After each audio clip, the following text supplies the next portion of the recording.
have a crack at this. The day has come, I get to work on the old HJ47. I've been waiting for parts to turn up for ages. I'm just frothing to get into this thing. So I'm not going to touch any of the panel work on this car. It's got a million stories to tell. It's just a cool looking rig. But I need to make it roadworthy so I can actually drive it and take it on some trips and maybe go to the desert, maybe go to the beach, do a lot of stuff with this. Use it for jobs around home. That will be epic.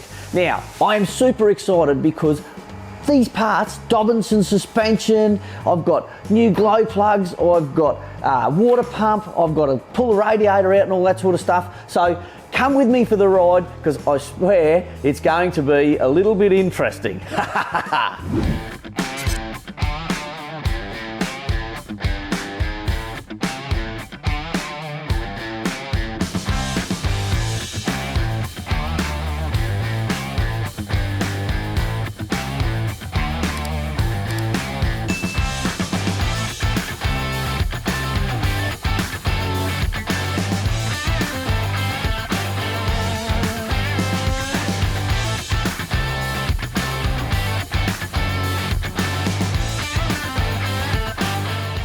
So, receiver dryer, we have to take the aircon out to get this out.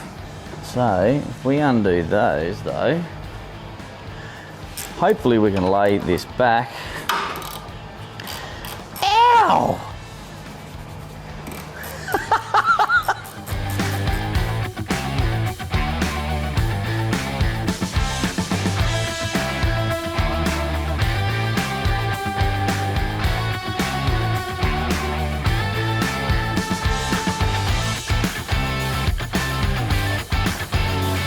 Wasn't holding my mouth right. Look.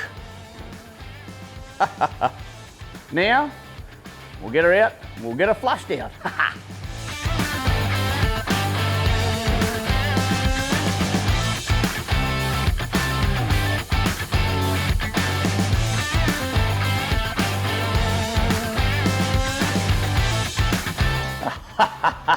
Got you.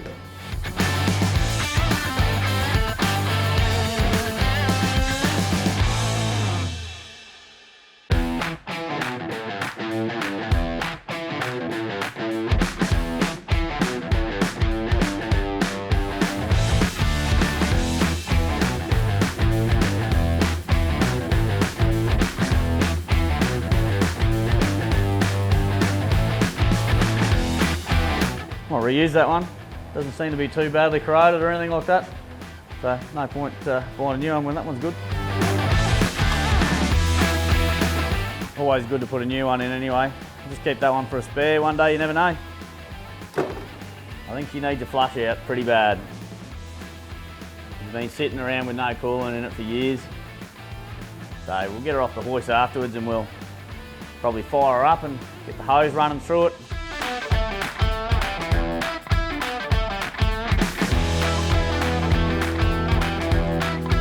She does the no spinny no more.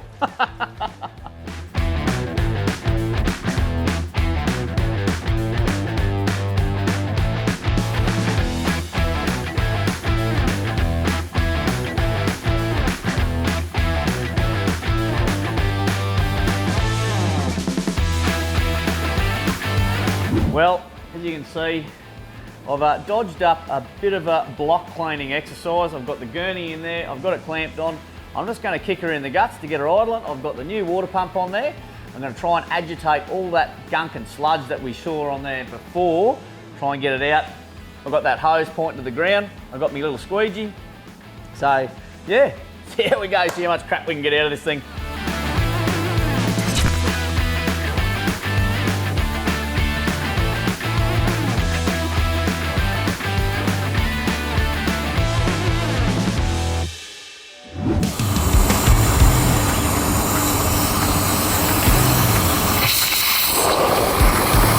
Have a look at the colour of that. That's dreadful.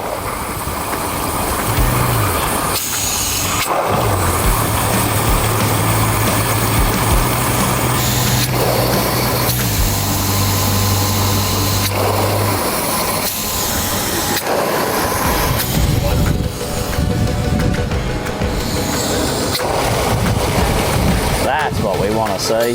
Thanks, man. Whee! Hell of a lot clearer now. Lucky I got some good people on staff. Got some radiator gurus giving me all the pointers there what to do.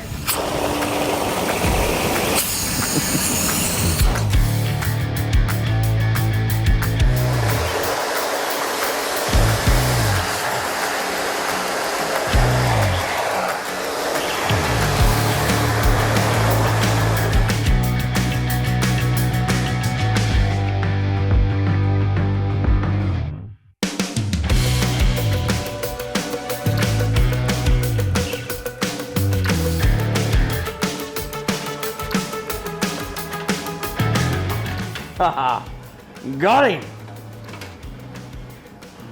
How do you like that, red wagon? Look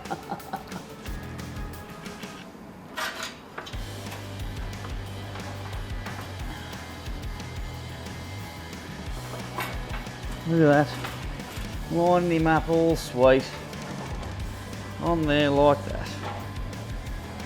Got to give this a bit of a special pull and whatever else, and that little brace was just in the way to get my hand in.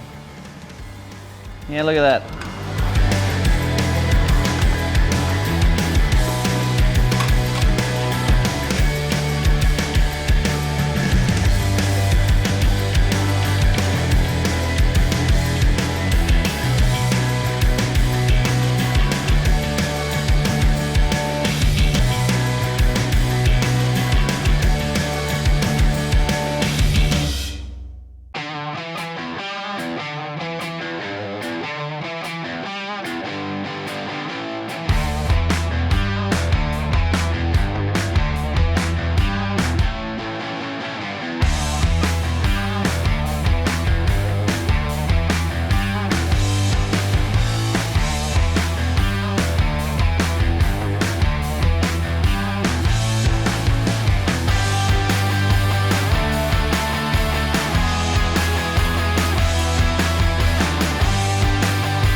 So you've seen the guys go over this. They've replaced all the wheel cylinders, the master cylinder and everything. So it's always a good idea when you get an old vehicle like this, or even if you're buying a second-hand vehicle and you're not sure what the service history is, it's always nice to go over it, pull the wheels off, pull the brakes off, check everything, because obviously that's a major safety concern. And obviously this being so old, it needed quite a bit of work done to it. It always just pays to double check everything. And they've gone through and replaced everything, so it may look old on the outside, but everything, all the running gear underneath is all nice and new.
everybody, Glenn here, DMW. Thanks for watching our build video on the farm truck, the 47 series.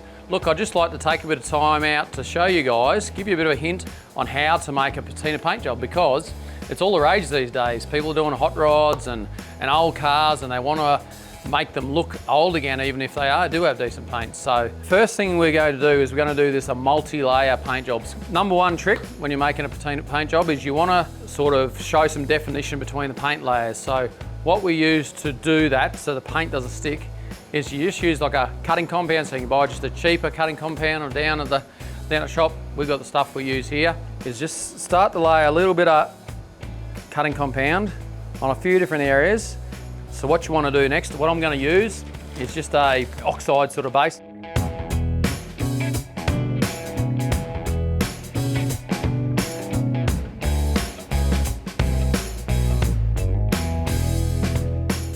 So just get an old rag, bring it back.